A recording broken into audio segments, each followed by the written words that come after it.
অধ্যায়ের বেসিক, তোমরা যারা বেসিকে দুর্বল আছো সেই বেসিকও ইনশাল্লাহ আমি কভার আপ করে দেবো। এবং এই অধ্যায়ে তুমি আমার সাথে ক্লাস করার পরে বেসিক এবং MCQ, basic related MCQ, basic math cover up হবে এবং তুমি অ্যাডমিশনের জন্য নিজেকে আগায় রাখতে পারবা। তার মানে এক কথায় তুমি যে এসএসসি 25, 26, 27 তুমি যে ব্যাচ হও না কেন, এই অধ্যায় তোমার সিলেবাসে আছে, এই অধ্যায়ের বেসিকের সমস্যা, ম্যাথের সমস্যা, এমসিকিউ সমস্যা, ম্যাথ এমসিকিউ এবং থিওরি এমসিকিউ, তুমি এই অধ্যায়টা কভার করলে, নোট করলে আর কোনো রকম সমস্যা তোমার থাকবে না। এটাই তোমার জন্য একেবারে অ্যানালিসিস মূলক বেসিক এমসিকিউ এবং সাজেশন বোর্ড যে কোনো জায়গায় অধ্যায়ের বেসিক এবং এমসিকিউর জন্য টপ নচ একটা ক্লাস, এবং ক্লাসে শুরু থেকে নোট করতে হবে। আসো দেখো এই কি বলা আছে, মোট লাভ অনুপাত দ্বারা কি যাচাই করা হয়। আচ্ছা তাহলে এই যে এই অধ্যায়ের অনুপাত রিলেটেড কথাবার্তা বেশি থাকবে, ঠিক আছে, এগুলো সবই আমি শিখাবো। এই কোশ্চেনটাকে খেয়াল করো, মোট লাভ অনুপাত তুমি অনেক জানো যে ভাই মোট লাভ বের করতে হয়। মোট লাভ একটা প্রতিষ্ঠানে কি বোঝায়, প্রতিষ্ঠান কতটুকু দক্ষ মুনাফা অর্জনে, রাইট? এই দেখো মুনাফা অর্জনে দক্ষতা, তাহলে এই কোশ্চেন ইজি যে হ্যাঁ মোট লাভ মুনাফা অর্জনে দক্ষতা বোঝায়, মানে প্রতিষ্ঠান কতটুকু দক্ষ। ওকে, এই মোট লাভের সূত্রটা তাহলে কি কি ম্যাথ আসে। এই মোট লাভের সূত্র হচ্ছে, খুব ভালো করে শোনো, খুব গুরুত্বপূর্ণ, একটা আছে মোট লাভ, একটা আছে নিট লাভ। এই মুনাফা, মোট লাভ, একটা আছে নিট লাভ। ওকে, এই মুনাফার অনুপাত থেকে দুটা কোশ্চেন সবচেয়ে বেশি আসে। আচ্ছা প্রশ্ন আছে, এই দুটা সূত্র থেকে যদি প্রশ্ন হয় আমি কেমনে তাহলে শিখবো। আচ্ছা বলো তো, লাভ ধরা হয় কার উপরে? আমি এখন বলি না, সবাই স্বাভাবিকভাবে বলি না ভাইয়া লাভ ধরা হয় বিক্রয়ের উপরে। লাভ কার উপর ধরি? বিক্রয়ের উপর লাভ ধরি। তার মানে বিক্রয়ের উপরে লাভ ধরে, বিক্রয়ের উপরে। আবার বলছি বিক্রয়ের উপরে লাভ, তার মানে বিক্রয়ের উপরে, তাহলে কি বিক্রয় নিচেই, তাহলে বিক্রয় নিচেই, টেকনিক্যাল গেমটা খেলো, বিক্রয়ের উপরে তাহলে বিক্রয় নিচেই, লাভ উপরে, রাইট? তার মানে সূত্রটা হচ্ছে লাভ উপরে বিক্রয় নিচে। তাহলে মোট লাভের সূত্র কি? এই যে শিখে ফেললা, রাইট? এটাই হচ্ছে টেকনিক্যাল ব্যাপার, মোট লাভ বাই বিক্রয়, ঠিক আছে, নিট বিক্রয় আর কি। নিট লাভের সূত্র কি? নিট লাভ বাই হচ্ছে বিক্রয়, হ্যাঁ নিট বিক্রয়, হ্যাঁ।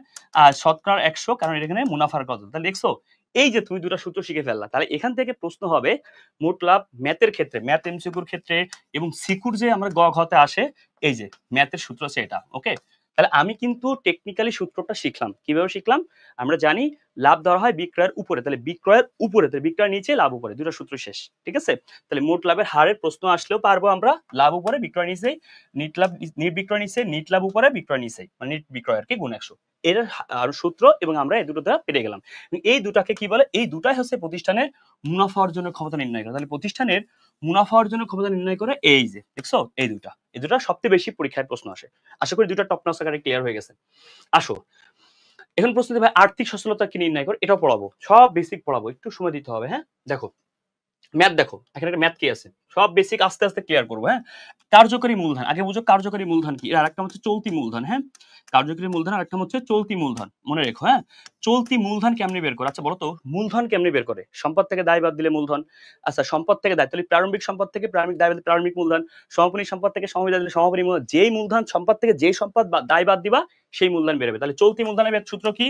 দেখছো মুখস্থ করা লাগবে না, চলতি সম্পদ মাইনাস চলতি দায়, তাহলে যে সম্পদ থেকে যে দায় বাদ দিবা সেই মূলধন পাবা। তাহলে চলতি মূলধনের সূত্র হচ্ছে এটা। আচ্ছা প্রথম কথা বেসিক ক্লিয়ার করলাম, এবার আসো এখানে বলেছে মোট সম্পদের পরিমাণ হচ্ছে 8 লক্ষ টাকা, যার 4/1 চলতি। তার মানে দেখো এই 4 ভাগের 1 ভাগ, 4 দিয়ে ভাগ দিলে 1 ভাগে কত, 4 দিয়ে ভাগ দিলে 1 ভাগে 2 লক্ষ টাকা, 8 লাখ টাকার 1 ভাগে হচ্ছে 2 লাখ টাকা, ঠিক আছে। এই 2 লাখ টাকার নাম চলতি, তার মানে এটা কি মোট সম্পদ। তাহলে এই যে চলতি সম্পদ, তাহলে এইটার নাম হচ্ছে চলতি সম্পদ, তাহলে চলতি সম্পদ পাইছি। আসো চলতি দায় হচ্ছে এত টাকা, তাহলে এই যে কার্যকরী মূলধন অথবা চলতি মূলধন কত, তাহলে চলতি সম্পদ পাইছে 2 লাখ, জাস্ট এইটুকু পার্থক্য বের করাটা একটু কঠিন ছিল। হ্যাঁ, চলতি সম্পদ পাইছি মাইনাস দায় কত, 1 লাখ দেওয়া আছে, এই যে 1 লাখ দেওয়া আছে, তাহলে আমার বেরোয় গেল চলতি সম্পদ থেকে দায় বাদ দিলে 1 লাখ টাকার নাম হচ্ছে আমার কি, এই যে চলতি মূলধন অথবা কার্যকরী মূলধন। দেখছো এই যে চলতি মূলধন অথবা কার্যকরী মূলধন একই জিনিস। তাহলে মূল ব্যাপারটা হচ্ছে ভাইয়া তোমাকে বুঝতে হবে টেকনিক্যাল ব্যাপার এখান থেকে বের করাটা ইম্পর্টেন্ট, ঠিক আছে। আচ্ছা যদি বলতো 4 ভাগের 1 ভাগ হচ্ছে স্থায়ী সম্পদ, তাহলে তুমি কি করতে এখানে, তাহলে স্থায়ী যদি 4 ভাগের 1 ভাগ হয়, বাকি 4 ভাগের 3 ভাগ হচ্ছে চলতি হতো। এই যে চলতিটাই আমার লাগতো, কেন বলতো, কারণ এখানে স্থায়ী কোনো কাজ নেই। তাহলে তোমার লাগবে কি আর তোমার কি বের করতে, এটা ইম্পর্টেন্ট। তারপরে এখানে তোমার 3 ভাগ বাকি যে থাকতো চলতি সম্পদ, ওইটা নিয়ে আমরা ম্যাথ করতাম। আচ্ছা দ্বিতীয় স্টেপ, একটু বেসিকটা তোমাকে স্ট্রং করো। দ্বিতীয় স্টেপ দেখো, চলতি কার্যকরী মূলধন না থাকলে কার্যকরী অনুপাত চাইতো, মূলধন অনুপাত চাইলে কি হতো, সবাই একটু নোট করে ফেলো। অনুপাতের সূত্র কি? উপরে চলতি মূলধন, উপরে চলতি মূলধন, নিচে চলতি দায়, ঠিক আছে। ওকে, এটা তো সূত্র তোমাকে এটা টেকনিক্যালি শিখাবো, তুমি এটা না জানলে নোট করে ফেলো। চাইলে কি হতো, চাইলে এই মূলধন উপরে, তাহলে উপরে কত আছে যে 1 লাখ, ওকে ফাইন 1 লাখ, নিচে চলতি দায় 1 লাখ, ওকে ফাইন কোনো সমস্যা নেই। তাহলে 1 লাখ ভাগ 1 লাখ 1 হতো, যা হতো ইস টু 1, এটা অ্যান্সার হতো। তার মানে ভাইয়া চলতি মূলধন অনুপাত চাইলেও বের করতে পারতাম। তাহলে কতগুলা বেসিক তোমাকে শিখলাম, আশা করি তুমি বুঝে গেছো। ঠিক আছে, চলতি মূলধন অনুপাত বললে হয়ে যেত এখানে। ঠিক আছে, আচ্ছা চলতি মূলধন অনুপাত না বলে যদি বলতো, সবাই লিখে নাও, চলতি মূলধন অনুপাতে বলতো চলতি অনুপাত, তাহলে তুমি কি করতা? সবাই খুবই গুরুত্বপূর্ণ, একটা ম্যাথ দ্বারা সব ক্লিয়ার হয়ে যাবে ইনশাআল্লাহ। চলতি অনুপাত বললে কি হতো? চলতি অনুপাত সূত্র কি? চলতি সম্পদ, সম্পদ বাই চলতি দায়। Okay fine. আচ্ছা এখানের থেকে তোমাকে সব একবার শিখাই দিই। চলতি অনুপাত, আরেকটা আছে তোমার কি তারল্য অনুপাত। ঠিক আছে, এই তিনটা অনুপাত পরীক্ষায় বেশি আসে।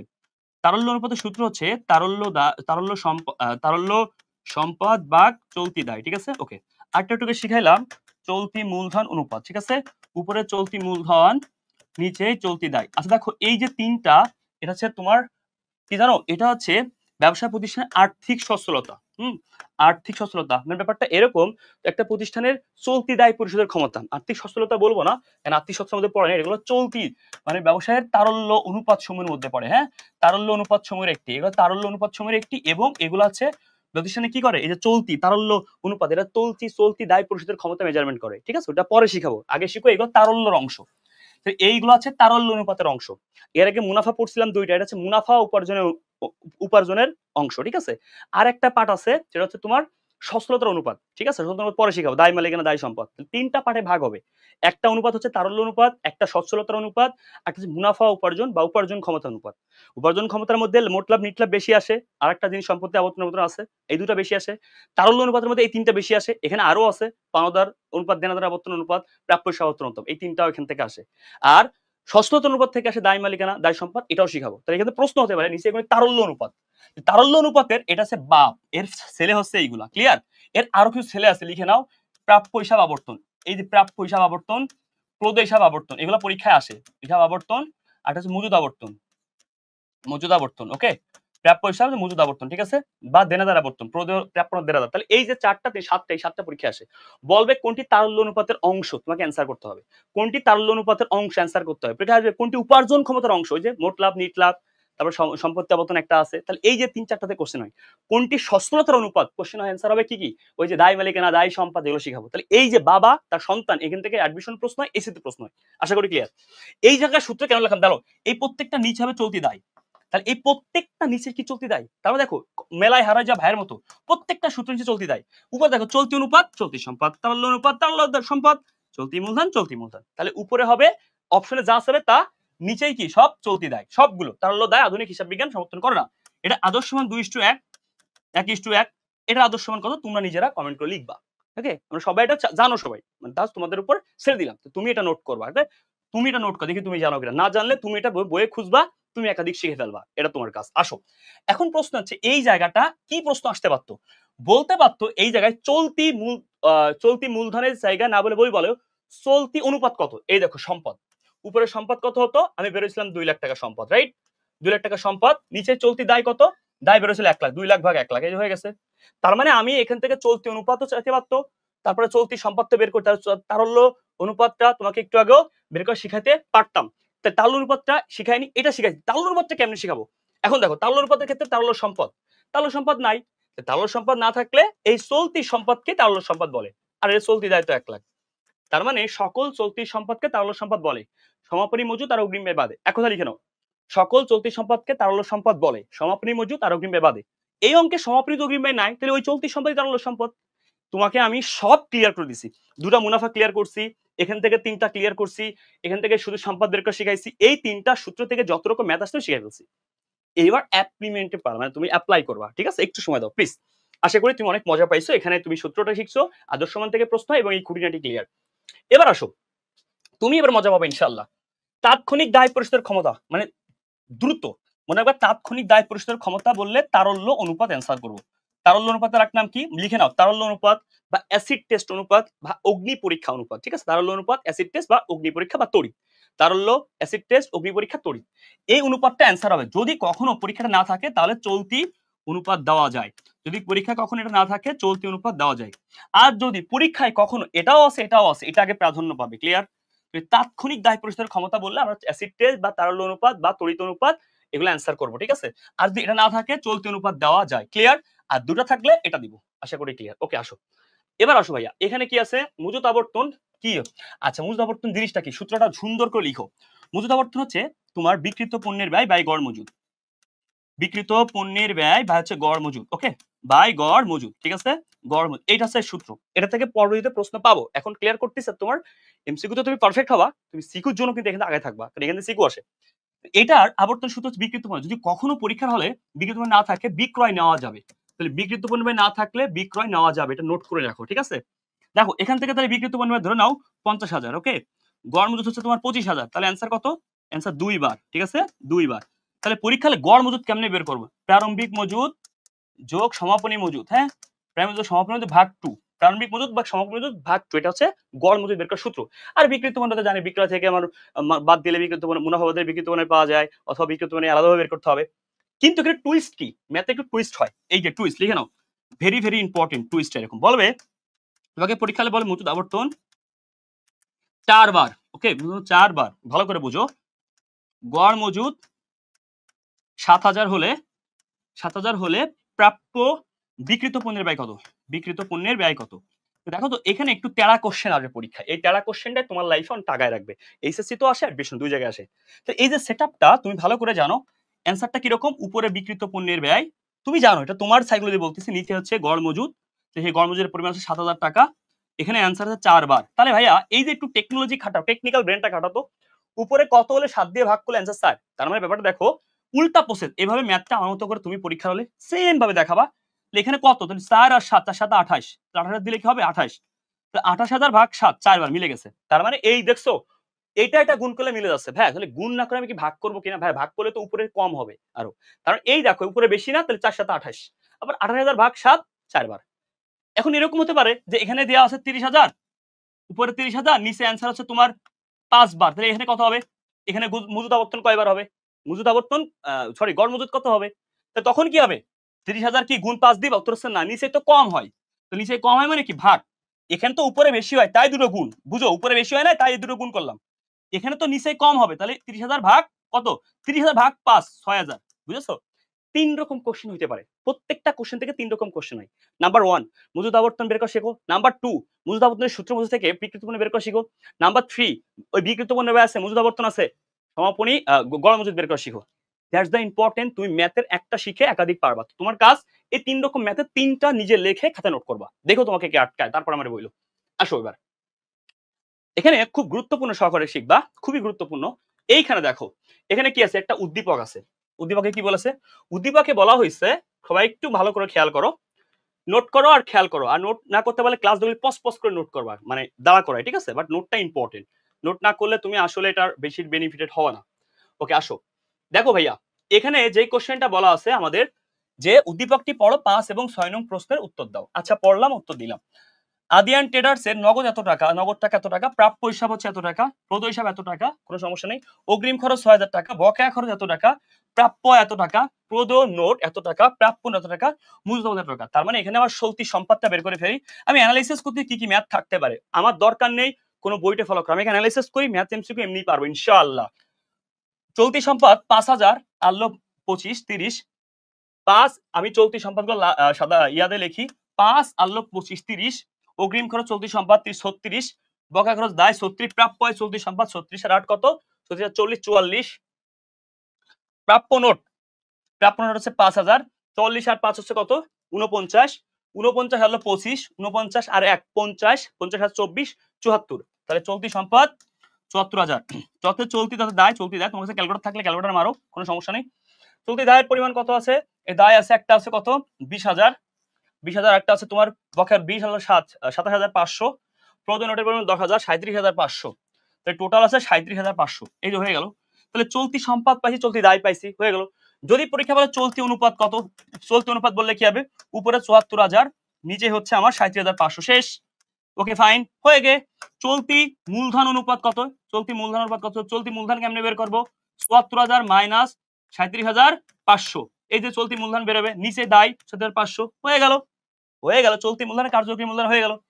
তারল্য অনুপাত কত? এখানে ঝামেলা আছে, তারল্য অনুপাত এইটাই তোমাকে বোঝাতে চাচ্ছি, নিচে চলতি দায়, এটা ঠিক আছে, কিন্তু তারল্য সম্পদ কি? চলতি সম্পদ তো 74,000, ভালো করে বলতো 74,000 কিন্তু তারল্য সম্পদ না, কেন? ওই যে বলেছিলাম না, কি কি বাদে? অগ্রিম খরচ সমাপনী মজুদ। দেখি তো এই যে মোট সম্পদ চলতি, এর মধ্যে আমি কি অগ্রিম খরচ ধরিলাম? ইয়েস ধরিলাম। তাহলে ধরিলাম মানে এটা বাদ যাবে, তাহলে ৬,০০০ বাদ যাবে। অন্যদিকে এই যে মজুত পণ্য সমাপনী ৫,০০০, ৬ আর ৫ ৩১,০০০ বাদ যাবে। তাহলে ৭৪,০০০ থেকে যদি আমি মোট চলতি সম্পদ থেকে আমি অগ্রিম ব্যয় ৬,০০০ টাকা এবং মজুত পণ্য ২৫, তাহলে ৩১,০০০ বাদ দেবো, তাহলে আমার তারল্য সম্পদ বেরোবে। ক্লিয়ার? অথবা তুমি এই দুটা বাদ দিয়ে যোগ করতে পারো, ভাই মোট চলতি সম্পদ থেকে তুমি অগ্রিম ব্যয় এবং হচ্ছে মজুত পণ্য থাকলে বাদ দিও। অগ্রিম ব্যয় কিন্তু অগ্রিম খরচ, অগ্রিম বীমা দুটা থাকতে পারে, তিনটা থাকতে পারে, এগুলো খেয়াল রাখবে, ঠিক আছে? আবার মজুদের ক্ষেত্রে কিন্তু প্রাণী মজুদ থাকলে কিন্তু বাদ যাবে না, সমাপনী মজুদ বাদ যাবে, ঠিক আছে? আর প্রাণী মজুদ একটা ব্যয়, এটা সম্পদ না। তাহলে এই দেখো, এটা ইম্পর্টেন্ট, টপ নচ কোশ্চেন আছে এটা। ক্লিয়ার? তো এই ৩ রকম কোশ্চেন এখান থেকে হতে পারে, আর একটা হতে পারে না। উদ্দীপক দেখো এটাই চাইছে, কোশ্চেন দেখো এটাই। তাহলে তুমি যদি বেসিকটা ক্লিয়ার হও, তোমাকে কে আটকাবে বলো? ওকে, থ্যাংক ইউ। আসো ভাইয়া বোনেরা, খেয়াল করো, চলতি অনুপাত কত পাইছো? মিলছে? আমার কি পড়ানো লাগবে আর? এইটাই তো মজা ভাইয়া। হুম, নেক্সট কোশ্চেন আসি আমরা। নেক্সট কোশ্চেন হচ্ছে কি, দেখো এই দেখো চলতি মূলধন কত টাকা বের করে ফেলেছি না? চলতি মূলধন বের করছি, চলতি মূলধন অনুপাত বের করছি। ৭০,০০০ মাইনাস ৩৭,৫০০ না কত জানি বাদ দিলে আমরা পাইছিলাম, ঠিক আছে? আসো এবার চলতি মূলধন এত টাকা, ভেরি ইম্পর্টেন্ট কোশ্চেন। চলতি মূলধন এত টাকা, এটা মূলধন, মূলধন মানে কি তার কার্যকারী মূলধন আর একটা, হ্যাঁ এই নামগুলো কেন লিখায় তা তোমার মুখস্থ হয়ে যায়। এবং চলতি অনুপাত, চলতি অনুপাত এত টাকা। আচ্ছা বলো তো চলতি অনুপাতের সূত্রে কি আছে? ভালো করে বুঝো প্লিজ, এটা কঠিন আছে। চলতি সম্পদ বাই চলতি দায়, আগে আছে সম্পদ পরে আছে দায়। মজার ব্যাপার, তাহলে এই যে অনুপাতের প্রথম অংশ কি? চলতি সম্পদ, তাহলে এই লাস্টের অংশ চলতি দায়। তার মানে এই যে পয়েন্ট, এইটা আর এটা চেনাটা অনেক ইম্পর্টেন্ট। অ্যাডমিশনের স্টুডেন্ট কিন্তু এখানে ভুল করে, তুমি এইচএসসি তাই তোমাকে একটু নজর দিতে হবে। এই যে ৩ ভাগ, এটা আগের নাম চলতি সম্পদ। কেন? এই চলতি অনুপাতের সূত্রে এই যে সম্পদটা আগে আছে তাই এটা চলতি সম্পদ, দায় পরে তাই এটা চলতি দায়। আচ্ছা যদি বলা হয় তোমাকে তারল্য অনুপাত, তুমি একটু বলো তো তারল্য অনুপাত ৩:১, তাহলে ৩ মানে কি? এই ৩ মানে কিন্তু তখন চলতি সম্পদ না, তারল্য সম্পদ। কেন? এই তো এবার তুমি বুঝে গেছো, কারণ এই সূত্রের প্রথমে আছে তারল্য সম্পদ, নিচে চলতি দায়, এটা মানে চলতি দায়। সেম ভাবে যদি তোমাকে বলা হয় চলতি মূলধন অনুপাত, চলতি মূলধন অনুপাত ২:১, এই ১ মানে কি? চলতি মূলধন। কেন? এই সূত্রের প্রথমে কি আছে? চলতি মূলধন, তাই এই ১ মানে চলতি মূলধন, আর এটা মানে চলতি দায়। সূত্র যা আছে প্রথমে তার প্রথম অনুপাতটা তাই, ঠিক আছে? তো এবার বলো তো চলতি দায় চেয়েছে অঙ্কে, চলতি মূলধন এত টাকা ১,১২,০০০, এটা চলতি অনুপাত, সম্পদ আর দায়। আচ্ছা বলো তো চলতি সম্পদ থেকে দায় বাদ দিলে চলতি মূলধন পাওয়া যায়, তাহলে চলতি সম্পদের অনুপাত ৩, চলতি দায়ের অনুপাত ১, তাহলে বলো তো এই দুইয়ের নাম কি? চলতি সম্পদের অনুপাত, চলতি দায়ের অনুপাত। আমি কি বলতে পারি? চলতি মূলধনের অনুপাত। ক্লিয়ার? চলতি মূলধন অনুপাত ক্লিয়ার হইছো? তাহলে চলতি সম্পদের অনুপাত ৩, দায়ের অনুপাত ১, তাহলে চলতি মূলধন অনুপাত ২। কেন বের করলাম? উত্তর হচ্ছে কেন আমি এটা বের করব। মনে করো এখানে টাকা আছে কার? মনে এই প্রশ্নের অ্যানসারটা অনেক জটিল, মানে অনেক জটিল, যে কেন বের করলাম, যে যার মনে আসছে থ্যাংক ইউ। টাকা আছে চলতি মূলধনের, তাহলে আমার অনুপাতটা কার লাগবে? যার টাকা তার অনুপাত, অনুপাত লাগবে চলতি মূলধনের। তো চলতি মূলধন অনুপাত ২। কেন? আমি যার টাকা তার অনুপাত ছাড়া ভাগ দিতে পারবো না। আবার বলছি, যার টাকা তার অনুপাত লাগবে, তাহলে টাকা চলতি মূলধন, মূলধন অনুপাত ২, ভাগ ২ দাও। ১,০০,০০০ কে ২ ভাগ দিলে ৫০, ১২ ভাগ দিলে ৬, তাহলে কত হবে? ৫৬,০০০ টাকা আছে ১ ভাগে। তাহলে এখানে আমাকে বলো তো দায় কয় ভাগ? দায় হচ্ছে এই দেখো ১ ভাগ, এই যে ১ ভাগ দায়, তাহলে ৫৬,০০০ গুণ হচ্ছে ১, ৫৬,০০০ টাকা আছে আমার দায়। ক্লিয়ার? চলতি সম্পদ কত? এই যে সম্পদ ৫৬,০০০ গুণ হচ্ছে ৩। ক্লিয়ার? এইভাবেই তোমাকে ম্যাথ করতে হবে। ক্লিয়ার? তাহলে এখান থেকে আমি কেন ২ বের করলাম? কারণ টাকা আছে চলতি মূলধনের, তাই আমি ওটা দিয়ে ভাগ দিছি। ওকে ডান। নোট ডাউন, ডান। যদি তুমি নোট করো, নোট করার পর এই কথাটা ভালো করে শুনো। এখানে যদি থাকতো, খুব গুরুত্বপূর্ণ, যে এইটা কি? চলতি সম্পদ। সবাই একটু খেয়াল করো please, request, I request to you. চলতি সম্পদ এত টাকা, তাহলে আমি এই জায়গার এই অনুপাতের নাম কি? চলতি সম্পদ, রাইট? এই অনুপাতের নাম চলতি সম্পদ, তাহলে আমি তখন কি করতাম? এটা ভাগ এটা দিতাম। ক্লিয়ার? যদি এখানে বলতো চলতি দায়, চলতি দায় হচ্ছে ১,১২,০০০, ঠিক আছে? তাহলে আমি কি করতাম? এই দায়ের অনুপাত দিয়ে ভাগ করতাম, যার টাকা তার অনুপাত দিয়ে ভাগ। লিখে ফেলো, যার টাকা, যার টাকা তার অনুপাত দিয়ে ভাগ, তার অনুপাত দিয়ে ভাগ, তার অনুপাত দিয়ে ভাগ। ক্লিয়ার? যার টাকা তার অনুপাত দিয়ে ভাগ, এটা অলওয়েজ মাথায় রাখবা। তাহলে এখানে যার টাকা থাকবে, এখান থেকে সেই অনুপাতটা বের করব, এটা মোস্ট ইম্পর্টেন্ট। আসো দেখো ভাইয়া, এখানে তাহলে কি বলা আছে? নেক্সট কোশ্চেন হচ্ছে কোনটি ঋণ পরিশোধের কথা চাই করে? হ্যাঁ, ঋণ পরিশোধ মানে একবার ঋণ, আমি ঋণ নিছি, তাহলে আমার প্রতিষ্ঠানের কখন ঋণ পরিশোধ করতে পারে? যখন প্রতিষ্ঠান সচ্ছল। তাহলে প্রতিষ্ঠান ঋণ কখন পরিশোধ করে? ঋণ কখন? যখন প্রতিষ্ঠান কি? সচ্ছল। যখন প্রতিষ্ঠান সচ্ছল থাকে, তার মানে সচ্ছলতার অনুপাতের মধ্যে পড়ে এটা। তাহলে সচ্ছলতার অনুপাত মানে প্রতিষ্ঠান এখন সচ্ছল, ভালো, সে ঋণ পরিশোধ করতে পারবে। তাহলে ভাইয়া সচ্ছলতার অনুপাতের মধ্যে কি কি পরীক্ষায় আসে? পরীক্ষায় আসে খুব গুরুত্বপূর্ণ, সকল লিখো, যে পরীক্ষায় প্রশ্ন আসে অনুপাতের একটা ভার্সন সচ্ছলতার অনুপাত, যে নিচেই কোটি সচ্ছলতার অনুপাত। ক্লিয়ার? পরীক্ষায় প্রশ্ন আসে এই যে দায় মালিকানা, দায় মালিকানা অনুপাত হচ্ছে সচ্ছলতা, যার মাঝে হাইফেন থাকে। 2 নম্বরে দায় সম্পত্তি। ওকে, তারপর হচ্ছে কি ঋণ মূলধনও লেখে অনেকে। ওকে, ঋণ মূলধন লেখে ডেপ্ট ইকুইটি, ডেপ্ট ইকুইটি ভার্সেস ঋণ ইকুইটি, ঋণ ইকুইটি। এই নামগুলা পরীক্ষায় বিবাদে ফেলে তোমাকে, ঠিক আছে? খুব মন দিয়ে বুঝো, এই সচ্ছলতার অনুপাত চেনার উপায় কি? মাঝখানে একটা হাইফেন থাকবে এবং দুইটা অংশ থাকবে, দায় একটা জিনিস, মালিকানা তো একটা জিনিস। দায় একটা জিনিস, সম্পত্তি একটা জিনিস। ঋণ একটা জিনিস, মূলধন একটা। ঋণ মানে তো দায়, ঋণ মূলধন সব থেকে বেশি আসে। আর ইংলিশ নাম ডেপ্ট equity, ডেপ্ট to equity, ডেপ্ট to equity. আর বাংলাতেও ঋণ টু ইকুইটি থাকে, ঠিক আছে? তার মানে এর তিনটা নামে পরীক্ষা আসে এবং তুমি দেখো একাধিকবার এসেছে। তাহলে এই তিনটাকে কি বলে? সচ্ছলতার অনুপাত। এখান থেকে ম্যাথ কম আসলেও বলে কোনটি সচ্ছলতার অনুপাত। আর সচ্ছলতার অনুপাতের উদ্দেশ্য কি? ঋণ পরিশোধ। তাহলে কোনটি সচ্ছলতার পরীক্ষায় প্রশ্ন, তাহলে 3 রকম প্রশ্ন হয়। একজন, 3টা বাবা আছে, একটা প্রথম বাবার নাম হচ্ছে তারল্য অনুপাত, তার সাঙ্গবঙ্গ হচ্ছে ছেলে কি কি, এখান থেকে প্রশ্ন হয় যে কোনটি সচ্ছলতা, তারল্য অনুপাত, চলতি অনুপাত, চলতি মূলধন অনুপাত, তারল্য অনুপাত। আরেকটা হচ্ছে তোমার প্রাপ্য আবর্তন, প্রদেশ আবর্তন, মজুদ আবর্তন। শেষ। মুনাফা আবর্তন থেকে আসে মোট লাভ, নিট লাভ, সম্পত্তি আবর্তন। এবার সচ্ছলতা থেকে আসে এই 3টা। তার মানে এরকম প্রশ্ন হয় অ্যাডমিশন এইচএসসি তো হয়, কোনটির আন্ডারে কে, কোনটির অংশকে। ক্লিয়ার? ওকে, এবং সচ্ছলতার উদ্দেশ্য হচ্ছে ঋণ পরিশোধ, আর মুনাফা উপার্জনের উদ্দেশ্য হচ্ছে প্রতিষ্ঠানের সক্ষমতা যাচাই, আর তারল্য অনুপাতের উদ্দেশ্য হচ্ছে ঋণ পরিশোধ, চলতি দায় পরিশোধ। ক্লিয়ার? চলতি দায় পরিশোধ। তাহলে এই 3টার উদ্দেশ্য ক্লিয়ার, একদম পানির মতো। 3টার আন্ডারে কে কে আছে, তোকে প্রশ্ন আসলে কোনটি সচ্ছলতার অনুপাত, কোনটি তারল্য অনুপাত, তুমি পারবা, এইগুলো পারবা। আবার 3টা সূত্র সব ক্লিয়ার করলাম। এখানে সূত্র কি, যেটা আগে আছে সেটা আগে। তো এই বহিদায়টা আগে যাবে, নিচে মালিকানা। এখানে দায় আগে, সম্পত্তি নিচেই। হ্যাঁ, এখানে সম্পত্তি নিচেই, এখানে ঋণ আগে, মূলধন নিচে। এগুলো পরীক্ষায় আসে না, এটা আসে পরীক্ষায় বেশি, আর এটা আসে। এগুলো তোমাকে আমি শিখাই ফেলবো, তাহলে তুমি কোনো প্যারা নিও না। তুমি আগে সূত্র চিনলা, কার আন্ডারে কোনটা, কোন সূত্র কি, এইটা বাদে বাকি সূত্র তোমার হচ্ছে তারল্য অনুপাতের সূত্র আর তোমার মুনাফা অর্জন সূত্র অধিকাংশ তুমি ক্লিয়ার করে ফেলছো। আস্তে আস্তে সামনে আরো করবা ইনশাল্লাহ। দেখো ভাইয়া, এখানে কোন প্রতিষ্ঠানের চলতি দায়, একটা প্রতিষ্ঠানের চলতি দায় আছে 5,000, মনে আছে? টাকা আছে চলতি দায়ের, চলতি অনুপাত 11, চলতি সম্পদ কত? আরে তুমি এখন পারি বুলেট হয়ে গেছো ভাইয়া, তোমাকে একটা ম্যাথ করেছি তুমি বুলেট, তুমি নিজেই পারবা। তুমি অলরেডি ক্লাস পজ করে দেখা করা শুরু করছো। আমি জানি তুমি চালাক, কারণ তুমি ফিল করে করতেছো ম্যাথগুলা। চলতি দায় আছে, টাকা আছে, তাহলে অনুপাত কি লাগবে? চলতি দায়ের চলতি অনুপাত, এটা সম্পদ, এটা দায়, রাইট? এটা সম্পদ, দায়, দায় আছে 5, তাহলে আমার এটা ভাগ 5। এই দেখছো আগের অঙ্কে কি ছিল? এখানে চলতি মূলধন ছিল, এই জন্য চলতি অনুপাত, এটা সম্পদ আর দায়। তখন সম্পদ থেকে দায় বাদ দিয়ে আমি মূলধনের অনুপাত বের করছিলাম, তাই ভাগ দিছিলাম। এই অঙ্কে চলতি দায় আছে, অনুপাতও এই যে চলতি দায় আছে, 1 ভাগে 1000। সম্পদ কয় ভাগ? 11 ভাগ, কারণ চলতি অনুপাতে এটা সম্পদ, এটা দায়, তাহলে এটা গুণ 11, 11,000 টাকা আছে আমার অ্যান্সার। ক্লিয়ার? যদি এই অঙ্কে বলতো চলতি মূলধন কত, খুব সিম্পল ছিল, চলতি মূলধন চাইতে হতো এই অঙ্ক থেকেই। মূলধন চাই, সম্পদ পাইছি কত? 11,000, দায় পাইছি কত?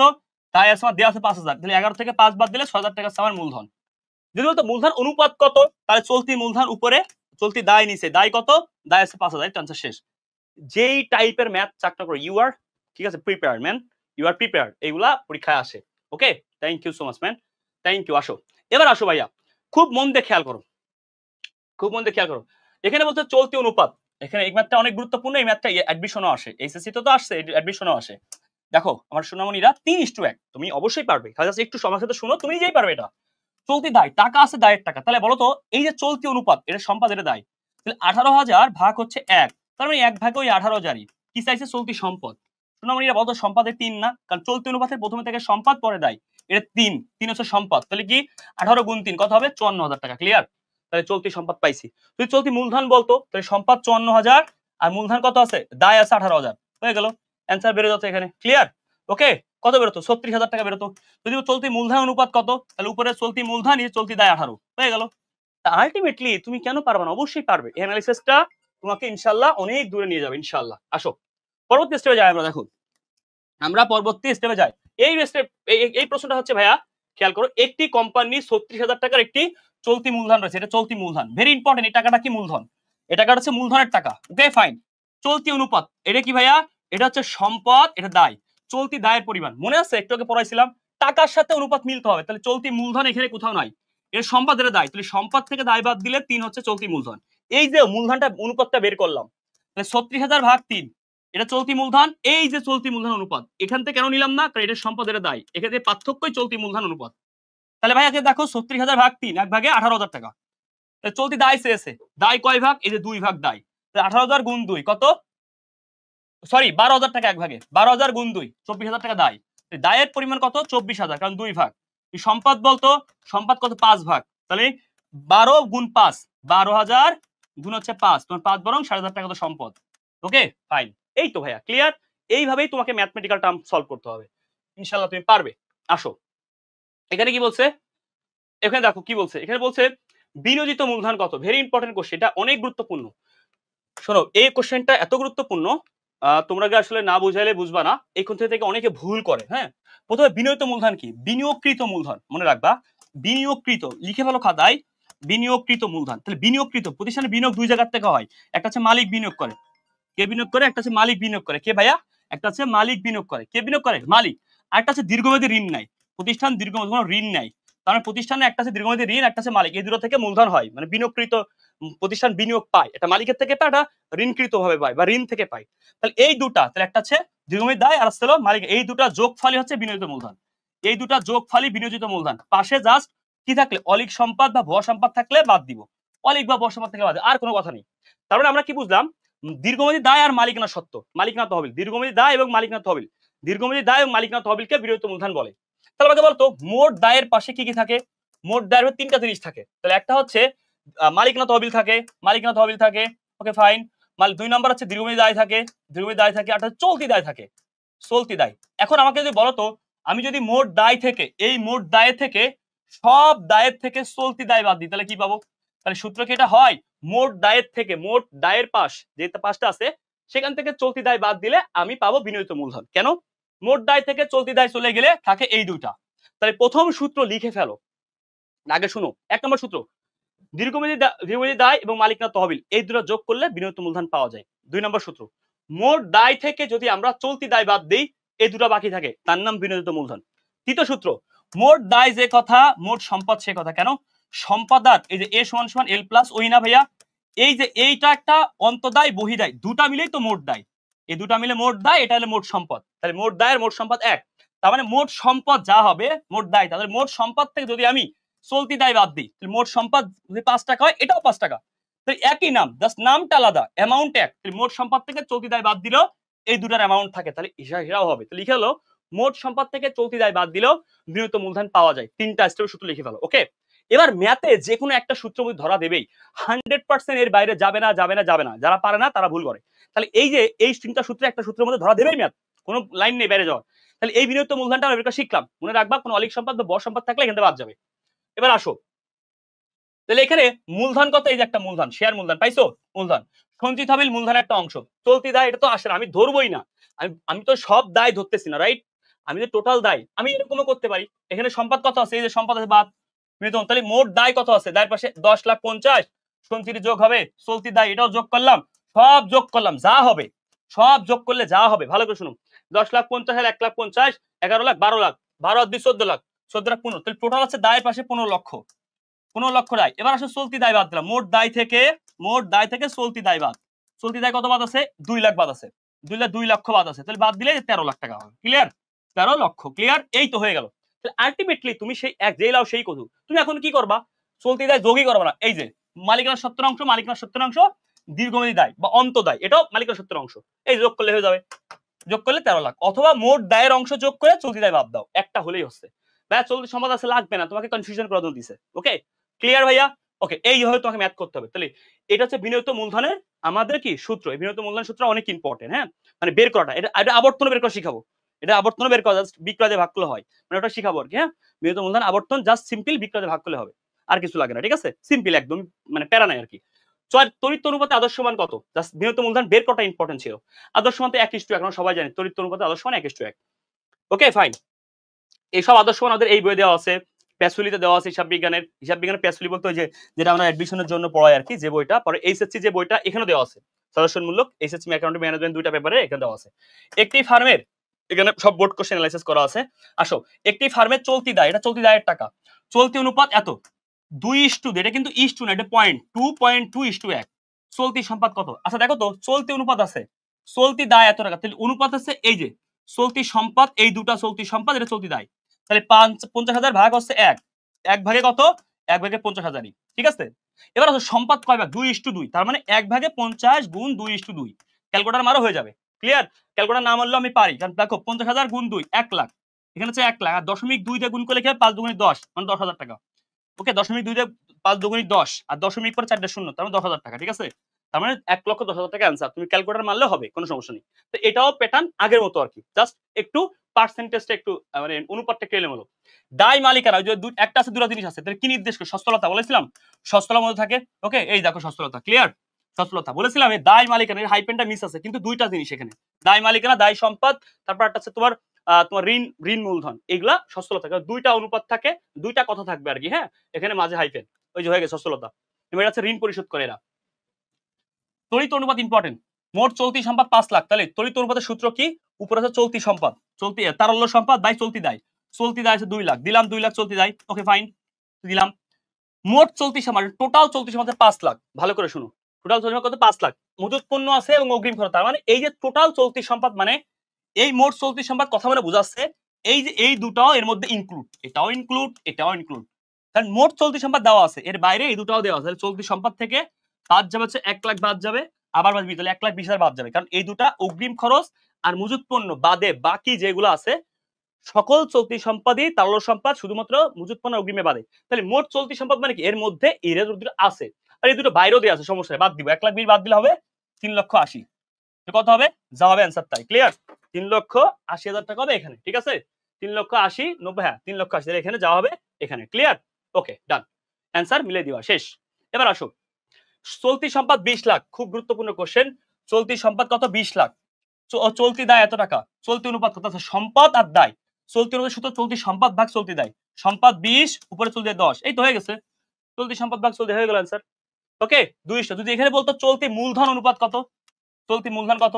আচ্ছা বলো তো আমাকে, চলতি মূলধন বলে কি করতাম? সম্পদ আর দায়, তাহলে সম্পদ মাইনাস দায়, এখানে তো কি চলতি মূলধন, নিচে আবার চলতি দায়, এই তো অ্যান্সার এরকম করতাম, রাইট রাইট। আসো, শাপলা কোম্পানির নিট চলতি মূলধন, এটা চলতি মূলধন বা কার্যকরী মূলধন। চলতি অনুপাত দেওয়া আছে এত, চলতি অনুপাত এটা সম্পদ, এটা দায়, এখানে চলতি মূলধন, সম্পদ থেকে দায় বাদ দিলে এই যে 1, এটার নাম চলতি মূলধন। তাহলে 18,000 1,80,000 ভাগ 1, 1,80,000 হবে। বলেছে চলতি সম্পদ কত? সম্পদ কত রে ভাই? সম্পদ আছে 3 ভাগ, তাই না ভাই? সম্পদ এখানে কত আছে? সম্পদ আছে 1,80,000 চলতি মূলধন, চলতি মূলধন 1, সম্পদ 3 ভাগ, তাহলে কত হবে?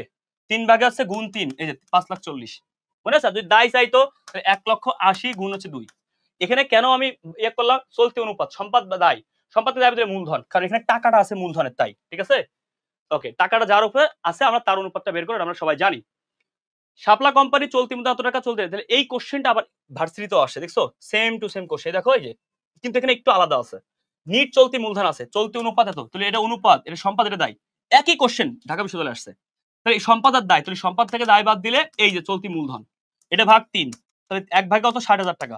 কোম্পানির চলতি দায় কত? হ্যাঁ দায় কয় ভাগ? 2 ভাগ, 2 দিয়ে গুণ করলে দায় বেরোবে, 3 দিয়ে 5 দিয়ে গুণ করলে সম্পত্তি বেরোবে, শেষ। ওকে 5 দিয়ে গুণ করলে সম্পত্তি বেরোবে, শেষ। তার মানে আমার চলতি দায়ও বেরোলো, চলতি সম্পত্তি বেরোলো, শেষ। আসো দেন একটা কোশ্চেন, নেক্সট 20 নাম্বার কোশ্চেন কি আছে দেখো। 20 নাম্বার কোশ্চেন আছে ভাইয়া, খুব ভালো করে বোঝো। দেখো একটি প্রতিষ্ঠানের কার্যকরী মূলধন চেয়েছে, একটি কার্যকরী মূলধন মানে চলতি মূলধন, সম্পদ থেকে দায় বাদ দিতে হয়। চলতি মূলধন সূত্র কি? সম্পদ থেকে দায় বাদ দিতে হয়, রাইট। তাহলে চলতি সম্পদ কত আছে? এই যে 1,500 একটা চলতি সম্পদ 25, অগ্রিম ব্যয় চলতি সম্পদ, এখানে তারল্য সম্পদ চাইনি কিন্তু। তাহলে হচ্ছে 1,500 25 10 35, 35 এটা হচ্ছে দায়, এটা দায়, এটা স্থায়ী সম্পদ আসে না। সমাপরিবর্তন 25 35, 35 আর 8, 35 8 কত হবে? 43,000 টাকা আছে চলতি সম্পদ, এটা বাদ দিয়ে চলতি দায়, দায় কত? 5 আর 8, 8 5 13, 13,000, তাহলে অ্যান্সার হবে কত? অ্যান্সার হবে 30,000, অ্যান্সার হবে কত? 30,000, ক্লিয়ার। এই দেখো চলতি সম্পদ দায় বাদ দিয়ে কত? 30,000 না? ইয়েস, অ্যান্সার হবে 30,000, ঠিক আছে। তো চলতি সম্পদ বাদ, তাহলে স্থায়ী সম্পদটা কিন্তু আসলো না, ক্লিয়ার। স্থায়ী সম্পদটা কিন্তু আসলো না, কারণ স্থায়ী সম্পদ আসবে না, এই জন্য আসেনি, ঠিক আছে। এটা খেয়াল করো, এটা তোমরা পারবা এবার, এটা রাজশাহী বিশ্ববিদ্যালয়ের কোশ্চেন, তুমি এবার পারলে তোমার মজা লাগবে, তোমার এবার আসলেই মজা লাগবে, নিজে করো। চলতি মূলধন, চলতি অনুপাত, এই কোশ্চেন সবচেয়ে বেশি আসে ভার্সিটি, দেখো 23-24 সালে আসছে লাস্ট ইয়ারে। তো 7 থেকে 3 বাদ দিলে কত হয় ভাইয়া? 4। মূলধন পাইছে, এই যে মূলধন, এটা ভাগ 4 দাও, তারপর লেল্লাল অবস্থা, মানে তুমি তারপরে পারবা, তুমি নিজেই পারবা এটা, হ্যাঁ। এটা এটা তুমি নিজেই বলছো ভাই আপনি আর পড়াইন, এটা আমি করি। দেখো দেনাদার আবর্তন, ভেরি ইম্পর্টেন্ট একটা টপ নচ কোশ্চেন। দেনাদার আবর্তন কেমনে বের করে? দেনাদার কিসের থেকে সৃষ্টি হয়? ধারে বিক্রয়।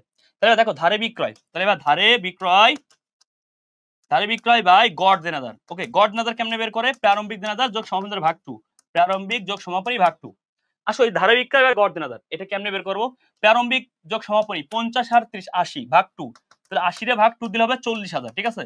ধারে বিক্রয় কত, এই যে 10 লাখ, 10 লাখ হচ্ছে ভাগ 40,000 কত হবে, যা হবে তাই, যা হবে অ্যান্সার তাই। কত হয়েছে, এই যে কত, এই যে দেখছো, এই যে যা হবে তাই, ক্লিয়ার, যা হবে তাই, এই যে 10 লাখ ভাগ 40,000। এখন আসো, এটা সিম্পল প্রশ্ন, হ্যাঁ এটা সিম্পল প্রশ্ন। যদি এই প্রশ্নটা একটু ঘুরায় আসে, এখান থেকে প্যাচ কি আছে, আমি আবার বলি প্যাচ লেখো, যে প্যাচটা তোমাকে অন্যদের থেকে আগায় রাখবে। তোমাকে বলবে দেখো উপরে ধারে বিক্রয় আছে তোমার 20,000, ওকে, আর উত্তরে আছে দেনাদার আবর্তন আছে 5 বার। তাহলে প্রশ্ন করবে এই যে গড় গড় দেনাদার কত, গড় দেনাদার কত, এইটা কুইজের খেলা। বলবে একটি ম্যাথে যে তোমার ধারে বিক্রয় 20,000 এবং আবর্তন হচ্ছে 5 বার, তাহলে গড় দেনাদার কত, এই কোশ্চেন তুমি নিজে লিখে রাখবা। দেখো তো এই জায়গাটা কম হয়, তাহলে 20,000 এখানে 5, এখানে হবে কম, ভাগ প্রক্রিয়া চলে যাও, 20,000 ভাগ 5 4,000 টাকা আনসার। এই যে 20,000 ভাগ 4,000 5 বার। আবার বলতে এরকম উপরে খালি, নিচে 7,000, নিচে হচ্ছে তোমার 10 বার, তাহলে অ্যান্সার কত হবে, উপরে বলবে ধারে বিক্রয় কত। এই যে ভেরি টপ নচ কোশ্চেন এগুলা, তো তুমি বুঝতে হবে এখানে বেশি হবে, তার মানে 7 আর 10, 7 70,000, ক্লিয়ার। এইভাবে পরীক্ষায় প্রশ্ন হবে, ওকে, এইভাবে পরীক্ষায় প্রশ্ন হবে, উপরে গিয়ে ধারে বিক্রয়। এখন প্রশ্ন আছে এইভাবে তোমাকে একটা প্রশ্ন দিল, খুব মনে করো নগদ বিক্রয়, একদম 100% এরকম কোশ্চেন হবে। নগদ বিক্রয় 5,000, ওকে ফাইন, গড় গড় দেনাদার, গড় দেনাদার হচ্ছে 4 বার, 4 বার, এটা গড় দেনাদার 4 বার, এবং হচ্ছে 4 বার দেনাদার আবর্তন, সরি দেনাদার আবর্তনের 4 বার, গড় দেনাদার হচ্ছে 8,000। এখন তোমাকে বলবে মোট বিক্রয় কত, মোট বিক্রয়, নিট বিক্রয় না, মোট বিক্রয় মধ্যে কি থাকে, নগদ থাকে প্লাস ধারে থাকে। দেখো মোট বিক্রয় কত, পরীক্ষা অ্যান্সার শেষ এটা। নগদ বিক্রয় আছে 5,000 আর ধারে বিক্রয় আমি জানি না, বের করতে হবে এখান থেকে। তাহলে উপরে দেখো ধারে বিক্রয় উপরে থাকে, ঠিক আছে, ধারে বিক্রয় উপরে থাকে, নিচে কি ধারে বিক্রয় উপরে থাকে, নিচে কি, নিচে থাকে গড় দেনাদার, নিচে গড় দেনাদার, নিচে অ্যান্সার কত দেখো 4 বার, তাহলে গড় দেনাদার আছে 8,000, রাইট, এই যে 8,000 টাকা দেওয়া আছে, তাহলে 4,000 4 বার কেমনে হলো, সেম 8 আর 4 12 আর 4 8 32,000, এই যে এরকম হইলো। তাহলে কি বুঝলা, 32 ভাগ 8 4 বার, তাহলে এই যে ধারে বিক্রয় পাইলা, এই 5 নগদ আর 32 ধারে হয়ে গেল। দ্যাটস দ্য ইম্পর্টেন্ট, এরকম প্যাচটা হয়। তাহলে প্যাচটা হচ্ছে এখান থেকে আগে ধারে বিক্রয় বের করবো, পরে দুটো যোগ করবো। দেখছো কোন ম্যাথ কোথায় চলে গেল, এটা ভালো করে নোট করো, তুমি নিজে লেখো, লিখে নোট করো, তোমার জন্য অনেক কাজে লাগবে কিন্তু, ঠিক আছে। পারবা এই কোশ্চেন স্ক্রিনশট দিয়ে নিজে সলভ করো, এই কোশ্চেন অনেকবার করাইছি, মানে এরকম কোশ্চেন অনেকবার করানো হয়েছে, ঠিক আছে। দেখো দীর্ঘমেয়াদী দায়, এখানে কি বলেছে, মোট দায় কত, দায় দুই প্রকার, দীর্ঘমেয়াদী এটা চলতি, তাহলে অঙ্ক থেকে চলতি বা বের করলে মোট দায় বেরো যাবে। চলতি সম্পদ অর্থাৎ চলতি অনুপাত, এটা সম্পদ এটা দায়, এটা সম্পদ এটা দায়, তাহলে এটা আছে সম্পদ ভাগ 5, এক ভাগ আছে 5,000, দায় আছে 2 ভাগ, 5 দুগুণী 10,000 টাকা দায়, ঠিক আছে। চলতি দায় 10,000, আগে দীর্ঘমেয়াদী দায় 20,000, চলতি আর দীর্ঘমেয়াদী দুটো যোগ করলে 30,000 টাকা আছে আমার মোট দায়। খুবই ইন্টারেস্টিং না ভাইয়া, আসলে ইন্টারেস্টিং, তুমি ভালো করে পড়ো, তোমার কাছে ইন্টারেস্টিং লাগবে ইনশাআল্লাহ।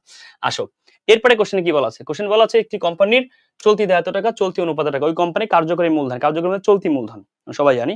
দেখো দায়, এই দায় 2 দিয়ে ভাগ দিলে 1 ভাগে 10, সম্পদ হচ্ছে 5 দুগুণ 5 10 কে 50, তাহলে চলতি মূলধন কত, 50 ভাগ 20,000 হয়ে গেল, 50 ভাগ 20,000 দিলে আমার চলতি মূলধন বেড়ে যাবে। তাহলে কতটা সোজা না, আসলে তুমি বেসিকটা পারো, তুমি অনেক শিখছো, এই জন্য তোমার কাছে সহজ মনে হয়েছে, অন্য কারোর কাছে হয়তো অত সহজ না, তোমার কাছে সহজ কারণ তুমি বেসিকটা স্ট্রং তাই।